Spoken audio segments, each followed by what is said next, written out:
আচ্ছা, এবার এখানে আরেকটা জিনিস ইউজ হবে, সেটা হলো একটা ডার্ক ব্রাউন লিপস্টিক। এদিকে আমি শ্যাডো দিয়ে ব্লেন্ড করেছি না। আচ্ছা, এবার একটা আমাকে লাইনার ব্রাশ দাও। এবার দেখে নাও, ডার্ক ব্রাউন লিপস্টিক নেব, লাইনার ব্রাশ নেব। ডার্ক ব্রাউন যদি লিপ লাইনার থাকে সেটা দিয়েও করতে পারবে। এই যে নিলাম, নিয়ে আইটা ক্লোজ করো।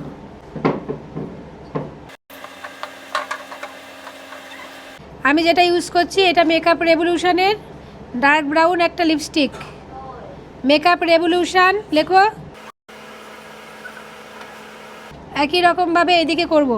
তুমি যে কোনো ব্র্যান্ডের একটু ম্যাট ওয়াটারপ্রুফ লিপস্টিক দিয়ে এটা করতে পারবে, কেমন? এখানে কিন্তু আমাদের অন্য লাইনার আর পরাবো না আজকে, হ্যাঁ? এটাতেই ভালো লাগছে না? দাও, এবার একটা ব্রাশ দাও, ওই ব্রাশটাই দাও। ফার্স্টে আমি এটাকে সুন্দর করে ব্লেন্ড করব, তারপরে আবার পাউডার দিয়ে ব্লেন্ড করব। একদম লিপস্টিকের সাথে ম্যাচ করেই একটা শ্যাডো তুলবে এখান থেকে, কেমন?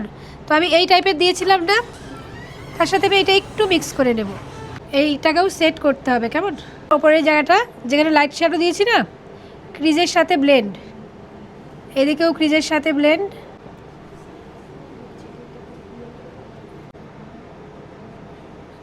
ঠিক আছে,